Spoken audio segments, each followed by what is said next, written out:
దైవమా నువ్వే చెప్పు నీ పేరేమిటో, ఉండే చోటేమిటో, చేసే పని ఏమిటో.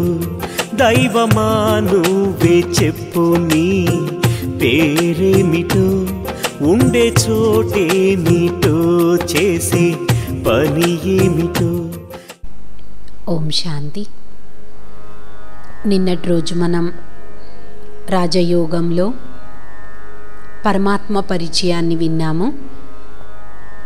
పరమాత్ముడు నిరాకారుడు, జ్యోతిర్బిందు స్వరూపుడు. నిరాకారుడైనటువంటి పరమాత్ముణ్ణి అందరూ ఎలా ఆరాధిస్తారు? దేహదారులు ఎవరు భగవంతుడు కాదు, భగవంతుడు ఒక్కడే నిరాకారుడు అని విన్నాం.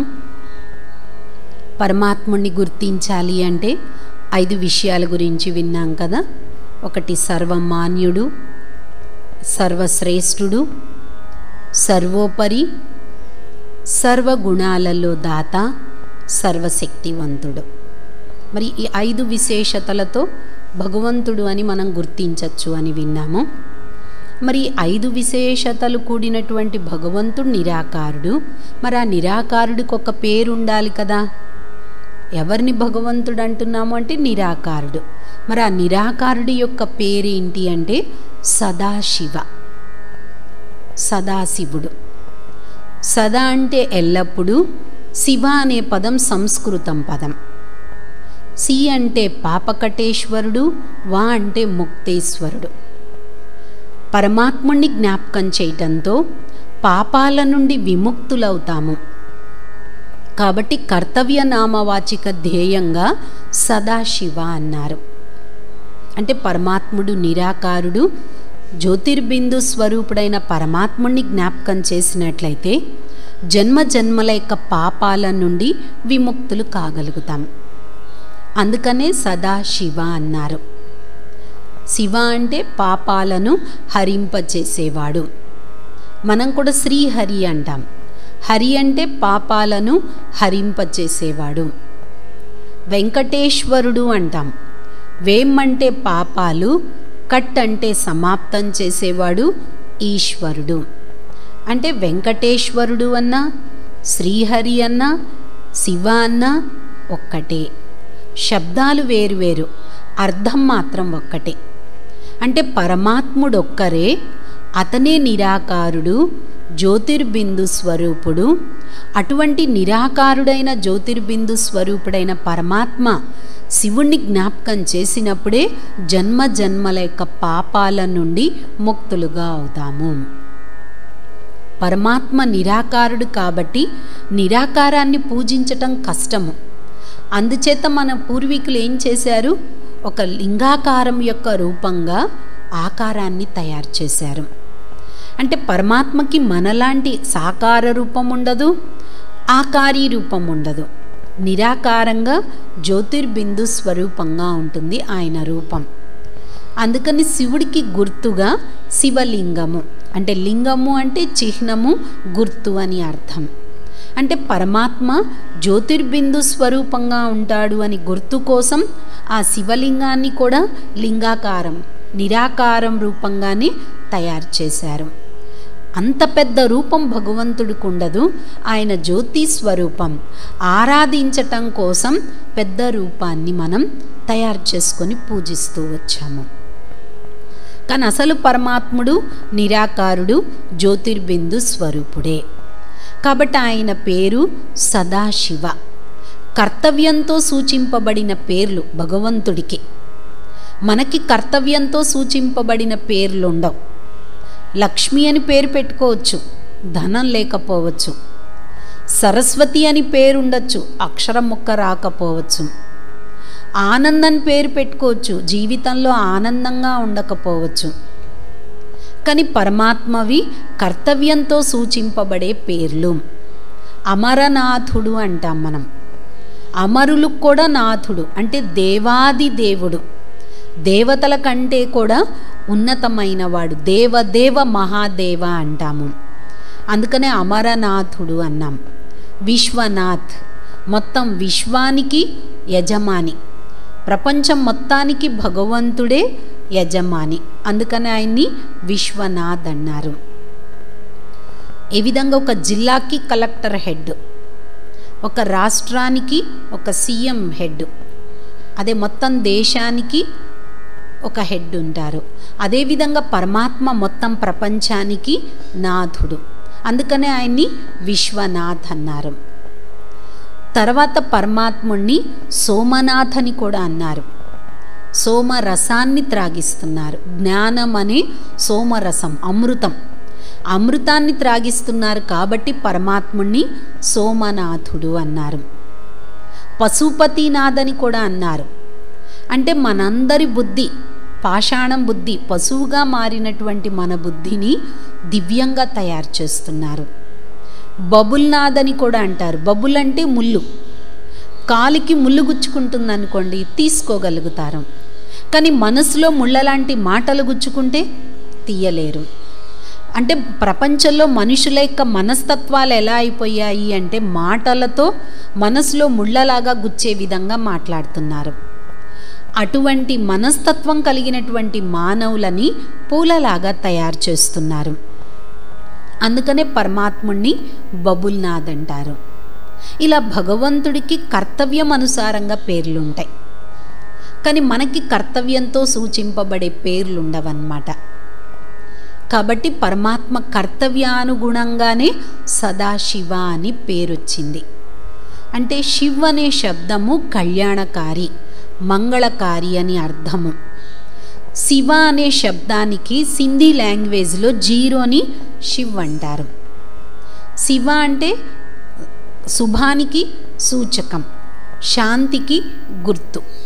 అంటే పరమాత్ముడు సర్వులకు కళ్యాణకారి, బిందు స్వరూపుడు, అందరినీ పాపాల నుండి విముక్తిగా చేస్తారు కాబట్టి కర్తవ్యానుసారంగా సదాశివ అన్నారు.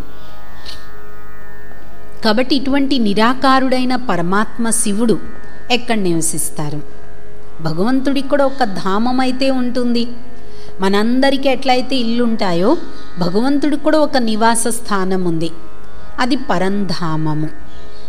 మనం నిన్న కూడా మన ఆత్మపరిచయంలో విన్నాం కదా, సూర్యచంద్ర నక్షత్ర మండలాలకు కూడా పైన సూక్ష్మలోకం.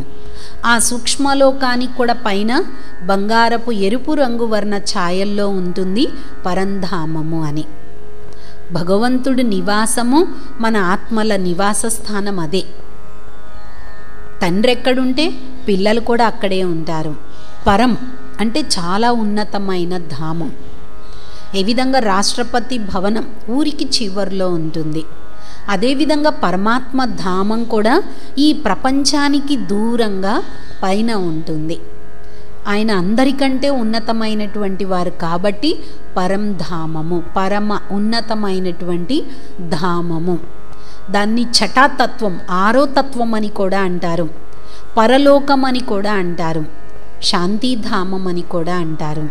కాబట్టి పరమాత్మ ఇల్లు, మన ఇల్లు, ఇద్దరి ఇల్లు అదే పరంధామమే, మనదైనా భగవంతుడిదైనా. కాబట్టి పరమాత్మ నివాసము, మన ఆత్మల నివాసం కూడా పరంధామమే. మరి పరమాత్మ గుణాలలో సాగరం లాంటివాడు. ఆయన గుణాలు ఏమేం గుణాలు ఉన్నాయి ఆయనలో? జ్ఞాన సాగరుడు, పవిత్రతా సాగరుడు, సుఖ సాగరుడు, శాంతి సాగరుడు, ఆనంద సాగరుడు, ప్రేమ సాగరుడు, దయాసాగరుడు. ఇవన్నీ భగవంతుడి యొక్క గుణాలు. పరమాత్మ గుణాలని సాగరంతో పోలుస్తారు, మన గుణాలని మన నదులతో పోలుస్తాం. మనం సాగరం ఎప్పుడూ ఎండిపోదు, నదులు ఎండిపోతాయి. మనం అప్పుడప్పుడు ఉంటాము, కానీ భగవంతుడు సదా సాగరం. ఆయన శాంతి సాగరుడు, మనం మాస్టర్ శాంతి సాగరులం, శాంతి స్వరూపాలం. మనం అప్పుడప్పుడు శాంతిగా ఉంటాం, అప్పుడప్పుడు అశాంతిగా ఉంటాం. కానీ పరమాత్మలా కాదు, పరమాత్మ ఎప్పటికీ శాంతి సాగరుడే. ఆయనలో మార్పులు చేర్పులు ఉండవు అని విన్నాం కదా. కాబట్టి ఆయన మహిమ సాగరంతో పోల్చారు. మనం స్వరూపాలం. ఎందుకంటే మనం కాసేపు ఒక స్వరూపంలో ఉంటే కాసేపు ఇంకో స్వరూపంలో ఉంటాం. కానీ పరమాత్మ స్వరూపం మాత్రం ఎప్పుడూ ఒకే విధంగా, ఆయన ఎప్పుడూ సాగరుడు, ఒకే విధంగా ఉంటారు. కాబట్టి పరమాత్ముడు గుణాలలో సాగరుడు. అందుకే అంటారు, భూమి ఆకాశాన్ని పేపర్గా చేసి, సముద్రమంతా ఇంకుగా చేసి, వృక్షాలన్నీ కళాలుగా చేసి, స్వయం సరస్వతి తన హస్తాలతో రాసిన భగవంతుడి యొక్క మహిమ తరగదు అంటారు. అంత అపారమైన మహిమ పరమాత్మకుంది.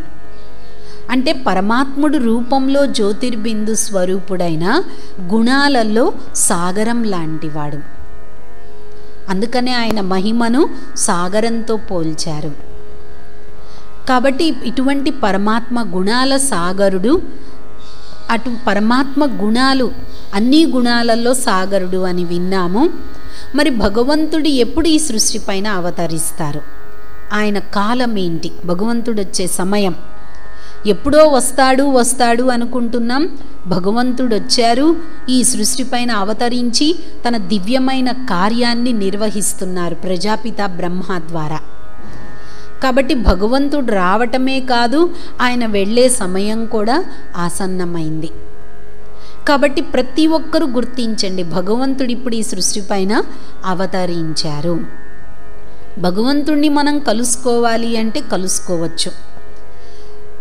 భగవంతుణ్ణి కలుసుకోవాలి అంటే స్పెషల్ సమయం కేటాయించారు. అది ఏ సమయము అంటే బ్రహ్మ ముహూర్తం. తెల్లవారుజామున 4ంటికి లేచి పరమాత్ముణ్ణి జ్ఞాపకం చెయ్యాలి. అమ్మో 4ంటికి ఏం లెగుస్తాం మేము అనుకుంటే లెగవగలుగుతారు. రాత్రి తొందరగా పడుకున్నారనుకోండి, తెల్లారే తొందరగా లెగవచ్చు. ఇప్పుడు ఎట్లాగూ అందరు ఇంట్లో ఫ్రీగానే ఉంటున్నారు, వ్యాపారాలు వెళ్ళేది లేదు, ఉద్యోగాలకు వెళ్ళేది లేదు. కాబట్టి అభ్యాసం చేయండి. రాత్రి తొందరగా పడుకున్నట్లయితే తెల్లవారుజామున తొందరగా లెగవచ్చు. ఎందుకంటే రాత్రి మీరు సినిమాలు, సీరియల్స్ అవి ఇవి చూస్తూ పడుకుంటే తెల్లారే తొందరగా మెలకు రాదు. రాత్రి ఏ ఆలోచనతో పడుకుంటారో కళ్ళు తెరవటంతోనే అవే ఆలోచనలు గుర్తొస్తాయి. కాబట్టి రాత్రి మీరు పడుకునేటప్పుడు భగవంతుడికి గుడ్ నైట్ చెప్పి పడుకోండి. పరమాత్ముణ్ణి ప్రేమతో శివ బాబా అనొచ్చు. అంటే శివపిత, శివ పరమాత్ముడు. అంటే పరమాత్ముడు అంటే దూరం సంబంధం. ఆయన నా తండ్రి అనుకున్నప్పుడు చాలా సన్నిహిత సంబంధం ఏర్పడుతుంది. కాబట్టి శివబాబాకు అంటే పరమాత్మ శివుడికి రాత్రి పడుకునేటప్పుడు గుడ్ నైట్ చెప్పి పడుకోండి. రేపు నన్ను 4ంటికల్లా లేపండి అని చెప్పి పడుకున్నట్లయితే తప్పకుండా మీకు 4ంటికి మెలకు వస్తుంది. కళ్ళు తెరవగానే గుడ్ మార్నింగ్ చెప్పండి. ఎందుకంటే బ్రహ్మ ముహూర్తం 4ంటి సమయం యొక్క వాతావరణం సతోప్రధానంగా ఉంటుంది. చాలా ప్యూర్ వాతావరణం ఉంటుంది. నెగిటివ్ వైబ్రేషన్స్ ఉండవు ఆ సమయంలో. ఎటువంటి చెడు కర్మలు కూడా జరగవు 4ంటి సమయంలో. అందుకనే పాతకాలంలో పిల్లలకి 4ంటికి లేచి చదువుకోమనేవారు. ఇప్పుడంటే ఫ్యాషన్ అయిపోయింది, రాత్రిళ్ళు మేలుకుంటున్నారు, తెల్లారి లెగవటం కష్టం. కానీ వెనకటి కాలం అలవాటు పిల్లలకి 4ంటికి లేపి చదివించేవారు. ఎందుకంటే ఆ సమయంలో చదువుకుంటే గుర్తుంటాయి అని. ప్రకృతి కూడా సతోప్రధానంగా ఉంటుంది. ప్రకృతి నుండి మంచి ఆక్సిజన్ రిలీజ్ అవుతుంది. ఇంకొకటి 4ంటి సమయంలో లేచినప్పుడు బ్రెయిన్ కూడా చాలా ప్రశాంతంగా ఉంటుంది. శరీరంలో కూడా మంచి పాజిటివ్ సెల్స్ ఉత్పన్నమవుతాయి, మంచి కణాలు ఉత్పన్నమవుతాయి 4ంటి సమయంలో. కాబట్టి ఆ సమయంలో లేచి మనం పరమాత్ముణ్ణి జ్ఞాపకం చెయ్యాలి. అందుకనే మన పూర్వీకులు కూడా 3:30, 4ంటికే లేచి సంధ్యావందనం చేసుకొని కార్యక్రమాలు చేసుకొని భగవంతుడి చింతనలో ఉన్న కార్యక్రమాలు చేసుకొని కాలకృత్యాలు తీర్చుకొని తర్వాత పనులు చేసేవారు. కానీ ఈ రోజుల్లో ఎక్కడ 4ంటికి ఎవరు లెగుస్తున్నారు? అందుకనే అంటారు 3:30, 4ంటికి లేసేవారు దేవతలు, 5ంటికి లేసేవారు మానవులు, 5 తర్వాత లెగిసేవారెవరు అనేది ఎవరికి వారు అర్థం చేసుకోండి. మనం దేవతలం కావాలా, మానవులమా, లేక ఇంకెవరిమి?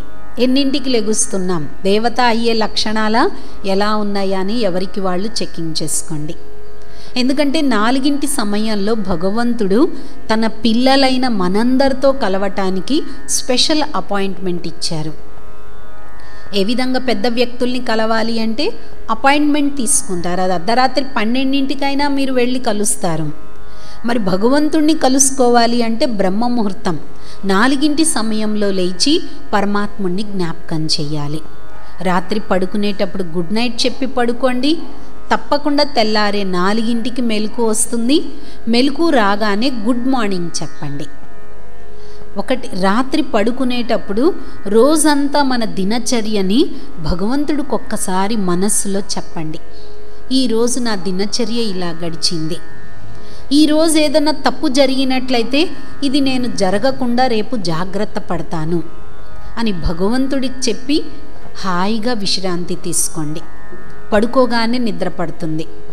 తెల్లారి లెగవగానే 4 లేచి గుడ్ మార్నింగ్ చెప్పి ఏదైతే మీకు కామెంటరీ చెప్తున్నామో ఆత్మచింతన, పరమాత్మ చింతన చేస్తూ జ్ఞాపకం చేయండి. మనసు ఏకాగ్రం చేసుకున్నట్లయితే రోజంతా శారీరకంగా, మానసికంగా చాలా హెల్దీగా అనుభవం చేసుకుంటారు.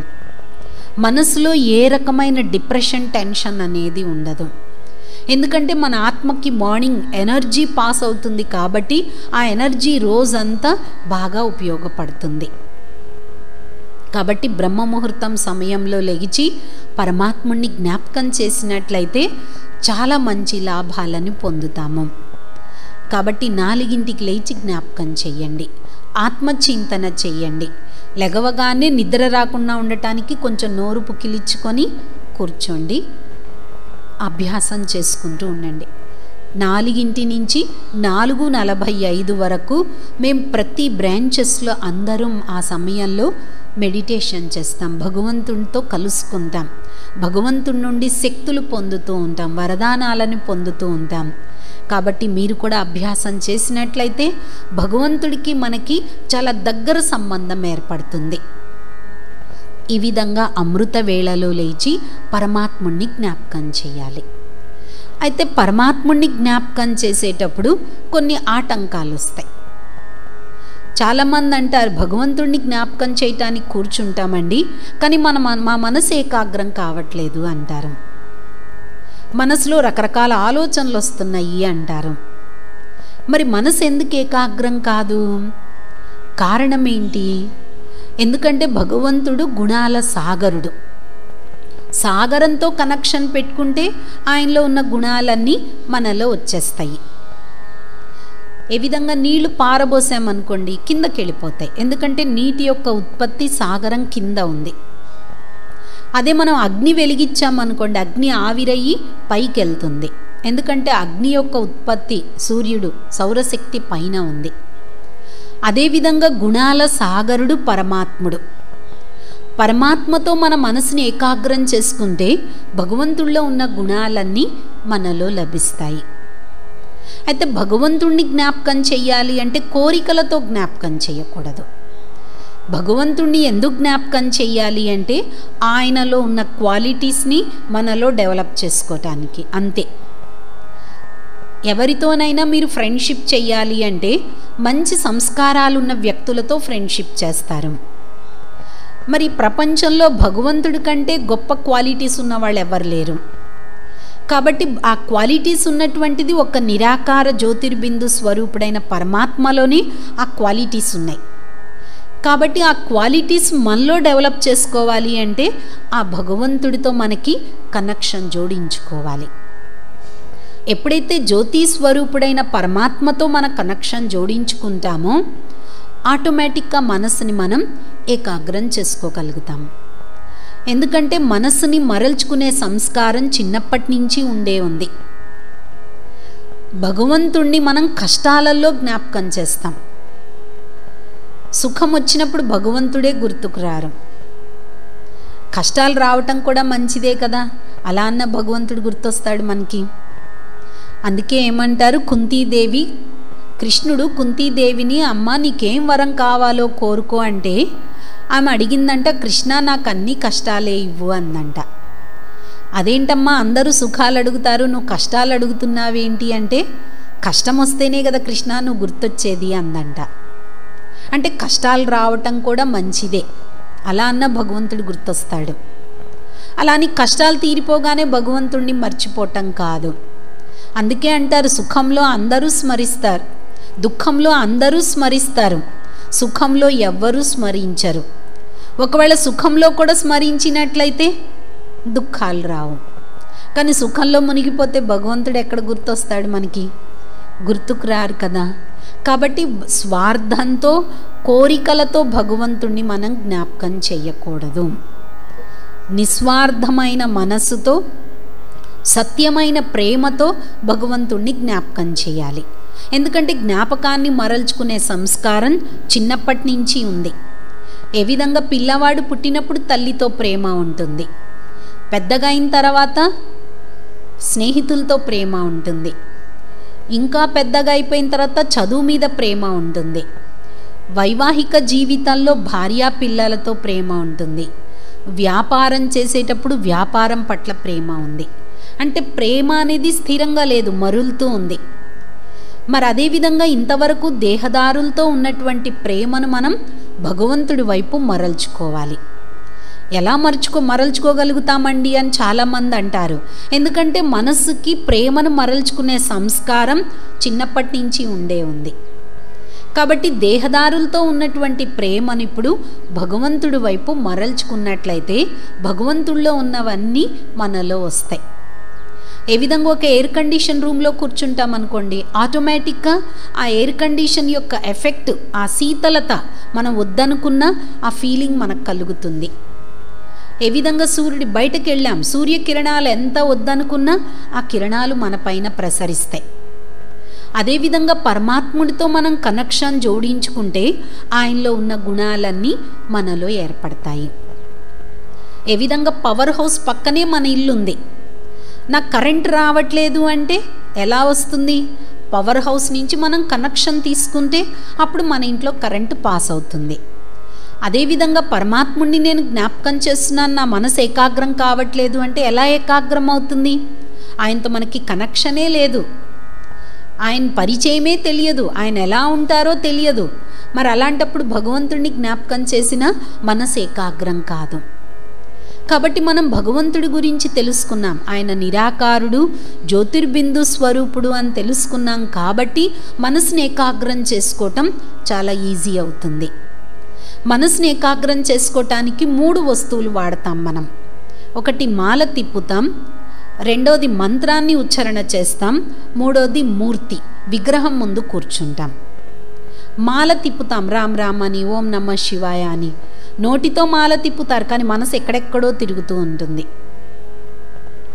మంత్రోచ్చారణ చేస్తారు, ఆ మంత్రోచ్చారణ యొక్క మీనింగ్ కూడా తెలియదు. ఓం నమః శివాయ పంచాక్షరీయ మంత్రాన్ని ఉచ్చరిస్తారు, కానీ దాని అర్థం తెలుసుకొని జ్ఞాపకం ఇంకెక్కువ లాభం ఉంటుంది. ఓం నమః శివాయ అంటే నేను ఆత్మను, పరమాత్మ శివుడికి నమస్కరిస్తున్నాను. ఈ అర్థం తెలుసుకొని మంత్రోచ్చారణ చెయ్యండి, మనసు ఈజీగా ఏకాగ్రం అవుతుంది. మూర్తి, విగ్రహం ముందు కూర్చుంటాం, కానీ మనసులో బుద్ధిలో ఎవరెవరినో చూస్తూ ఉంటుంది. ఇంకా మనసు ఎక్కడ ఏకాగ్రం అవుతుంది? కాబట్టి మనసు సూక్ష్మమైంది. ఈ మంత్రము, మాల, మూర్తి ఇవి స్థూలమైనటువంటివి. ఈ స్థూలమైన సాధనాలు సూక్ష్మమైనటువంటి మనసుకి ఎంతవరకు ఉపయోగపడతాయి అనేది మనం ఆలోచించాలి. కాబట్టి సూక్ష్మమైన మనసుకి సూక్ష్మమైన సాధనే కావాలి. ఆ సాధన రాజయోగంలో మనం తెలుసుకుంటున్నాము. అది మనసుని భగవంతుడి పైన లగ్నం చేయటం. ఆత్మ అనుకొని మనకి మనం ఈ భౌతిక దేహాన్ని మరచి మనకి మనం ఒక చైతన్య శక్తి ఆత్మ బిందువుగా అనుకున్నప్పుడే మనసు భగవంతుడి పైన లగ్నం చేయగలుగుతాము. కాబట్టి ఈ విధంగా పరమాత్ముణ్ణి మనం జ్ఞాపకం చెయ్యాలి అంటే దేహాన్ని మరచి మనకి మనం ఆత్మచింతన చేసినప్పుడే పరమాత్ముణ్ణి మనం జ్ఞాపకం చేయగలుగుతాం. అయితే భగవంతుణ్ణి ఇలా జ్ఞాపకం చెయ్యాలి అంటే ఆధారం పూర్తి 4 ఆధారాలు కావాలి. ఆ 4 ఆధారాలు ఏంటి అనే విషయాన్ని రేపటి రోజు మనం వివరంగా తెలుసుకుందాము. ఈరోజు పరమాత్మ పూర్తి పరిచయాన్ని మనం విన్నాము.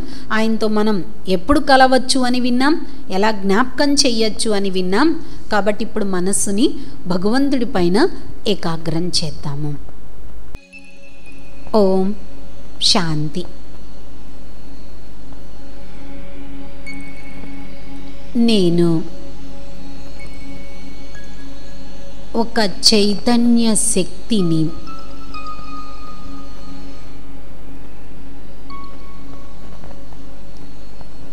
అతి సూక్ష్మాతి సూక్ష్మమైన దివ్యమైన జ్యోతిర్బిందు స్వరూపమును నేనొక ప్రకాశ స్వరూపాన్ని.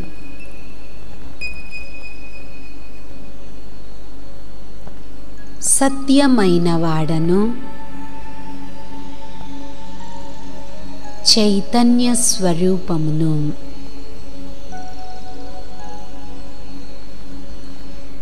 ఈ శరీరం అనే వస్త్రాన్ని ధరించి సృష్టి రంగస్థలం పైన పాత్రనభినయిస్తున్నాను.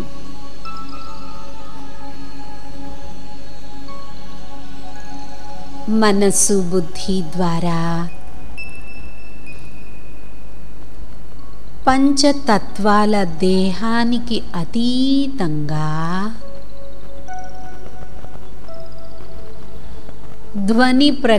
ధ్వని ప్రపంచానికి దూరంగా సూర్య చంద్ర నక్షత్ర మండలాలకు పైన ఒక ప్రకాశవంతమైన లోకానికి చేరాను.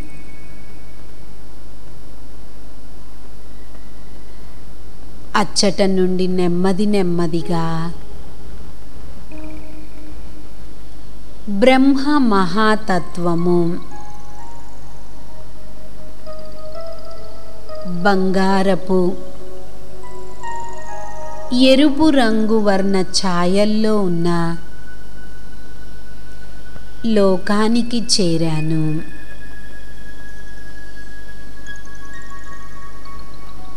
అది ఏ శాంతిధామము, పరంధామము, నా ఆత్మల నివాస స్థానము. నేను పరంధామ నివాసిని.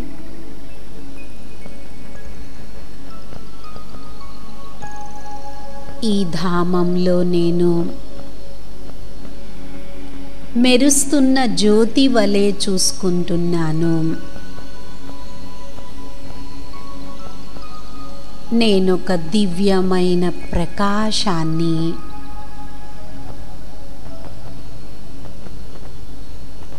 బుద్ధి నేత్రంతో నా ధామానికి చేరాను.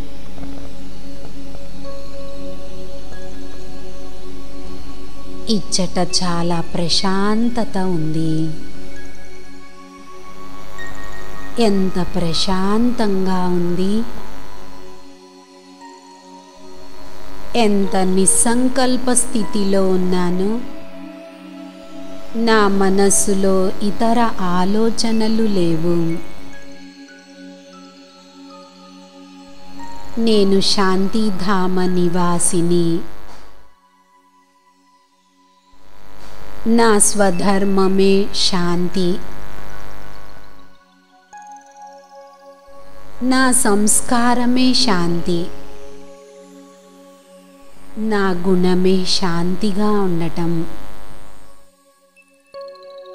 కోపం నా యొక్క గుణం కాదు. నేను శాంతి స్వధర్మాన్ని గుర్తించాను.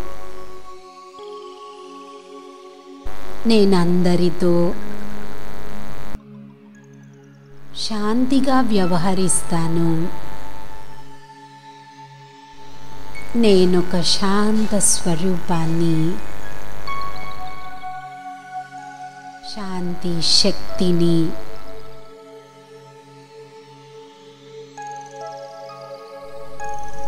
నేనాత్మను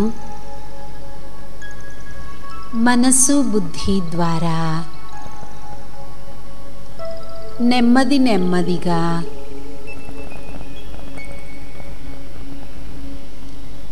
ఈ సాకార ప్రపంచంలో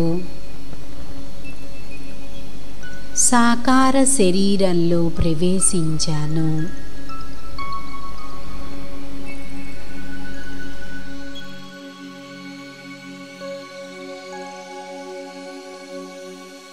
ఓం శాంతి శాంతి శాంతి. ఓం శాంతి. ఈ విధంగా మనం ఆత్మచింతన, పరమాత్మ చింతన చేశాము. శాంతి యొక్క గుణాన్ని, నా తండ్రి శాంతి సాగరుడు అని కూడా అభ్యాసం చేద్దాము రోజంతా. రేపటి రోజు మనం మరి ఇన్ని విశేషతలు కలిగినటువంటి పరమాత్మ పేరేంటి, ఆయన ఎక్కడ నివసిస్తారు, ఆయన గుణాలేంటి అనే విషయాన్ని గురించి రేపటి రోజు వివరంగా తెలుసుకుందాము. ఓం శాంతి.